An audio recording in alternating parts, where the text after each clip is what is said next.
మోదీ ప్రేక్షకులకు మరియు చిన్నారుల తల్లిదండ్రులకు నమస్సులు. పిల్లలను పెంచడం ఒక కళ అన్న అంశంలో ఈరోజు మరొక అంశాన్ని మనం తెలుసుకుందాం. గత వీడియోలో మనం మాట్లాడుకున్నాం పిల్లలు తల్లిదండ్రుల నుంచి ఆశించేది ఆ తల్లిదండ్రుల యొక్క అటెన్షన్ అని చెప్పి.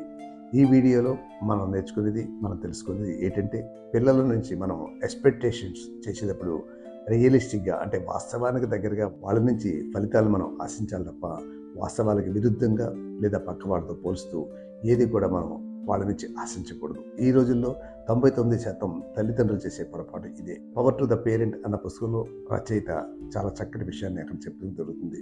ఒక తల్లి తన కుమారుడు 3.5 సంవత్సరాల వయసు ఉన్నవాడితో హోంవర్క్ రాయిస్తుంటే ఆ కుర్రవాడు రాయడానికి కాస్త ఇబ్బంది పడుతున్నాడు. ఆ రాత కూడా చాలా అస్పష్టంగా ఉంటుంది. వెంటనే ఆ తల్లి ఆ కుర్రవాడి మీద చిరాకు పడిపోతుంటుంది. నువ్వు ఎప్పుడు ఇంతే, ఇలాగే రాస్తావు, బాగా రాయి అని చెప్పి.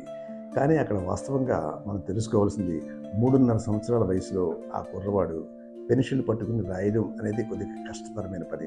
అంటే ఆ లేత వేళ్ళు ఆ నొక్కి పట్టుకోవడం అనేది కొద్దిగా కష్టంగా ఉంటుంది. ఆ పట్టుకునే ప్రక్రియలో ఒక్కొక్కసారి ఒక్కొక్క విధంగా ఆ పెన్సిల్ కదులుతూ ఉంటుంది. ఆ చైల్డ్ బ్రెయిన్ ఏంటంటే కంటిన్యూస్గా ఒక చోట ఎప్పుడు కూడా కూర్చోలేదు అడల్ట్ బ్రెయిన్ లాగా.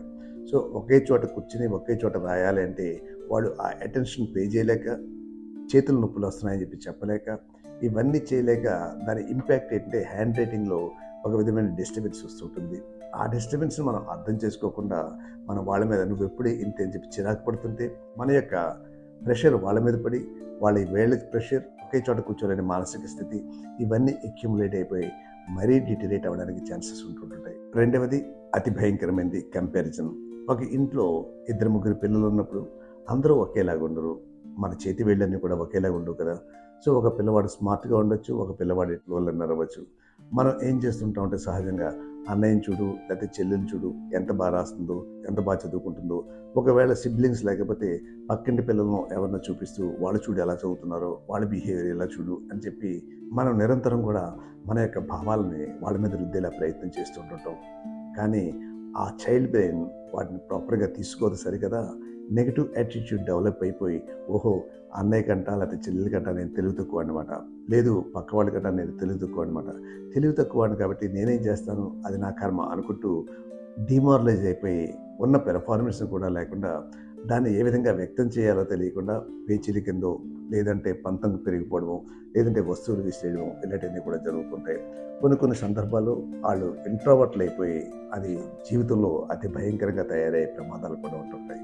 కాబట్టి చైల్డ్ బ్రెయిన్ యొక్క కెపాసిటీని వాళ్ళు ఎంతవరకు ఏది చేయగలరో మనం ఆలోచించి, మన యొక్క ప్రెషర్స్ అన్నీ కూడా వాళ్ళ మీద తీసుకురాకుండా, అదేవిధంగా కంపేర్ చేయకుండా పిల్లల్ని సహజంగా పెరగనిచ్చే స్థితిలో మనం చేస్తే అద్భుతాలు సృష్టిస్తారు.